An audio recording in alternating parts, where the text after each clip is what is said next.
મોરબી જિલ્લાના હળવદ વિસ્તારમાં ગુડખાર અભયારણ્ય નજીક કેમિકલ માફિયાઓ દૂષિત પાણી છોડતા હોવાની ગંભીર ફરિયાદ બાદ મોરબી જીપીસીબીએ કાર્યવાહી કરી છે। હળવદના કેડી નજીકના સંવેદનશીલ વિસ્તારમાંથી દૂષિત પાણીના સેમ્પલ લીધા છે।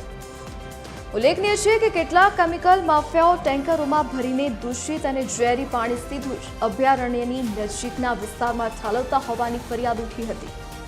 આ પ્રદૂષિત પાણીને કારણે રક્ષિત અને લુપ્ત થવાના આરે ઉભેલા ગુડખર સહિત અન્ય વન્યજીવોના અસ્તિત્વ પર સીધો ખતરો ઊભો થયો છે। દૂષિત પાણી જમીનમાં ઉતરીને જળ સ્ત્રોતોને પણ ઝેરી બનાવી રહ્યું છે, જેના કારણે જીવસૃષ્ટિ પર પણ ગંભીર અસર પહોંચી રહી છે। હાલમાં મોરબી જીપીસીબીએ દૂષિત પાણીના સેમ્પલ લઈને તેને લેબોરેટરીમાં ચકાસણી માટે મોકલી આપ્યા છે। સેમ્પલના રિપોર્ટ આવ્યા બાદ જીપીસીબી દ્વારા આગળની કાયદેસરની કાર્યવાહી હાથ ધરવામાં આવશે।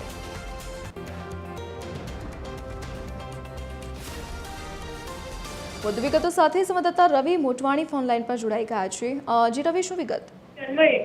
જરૂરથી જણાવી દઉં, મોરબી જિલ્લાના હળવદ તાલુકાના જે કીડી ગુડખર વિસ્તાર અભયારણ્ય છે ત્યાં દૂષિત પાણી આવતું હોવાની ફરિયાદ હતી, જેથી મોરબી જીપીસીબીના અધિકારીઓ ત્યાં દોડી ગયા હતા અને જે કેમિકલ યુક્ત પાણી છે તેના સેમ્પલ લેવામાં આવ્યા હતા। સાથે સાથે આ સેમ્પલ જે પાણી કોણે નાખવામાં આવ્યું છે તે અંગે પણ આગામી દિવસોમાં કાર્યવાહી કરવામાં આવશે। સાથે સાથે વાત કરીએ વન વિભાગ દ્વારા પણ અહીં તપાસ કરવી જોઈએ તે પડે છે।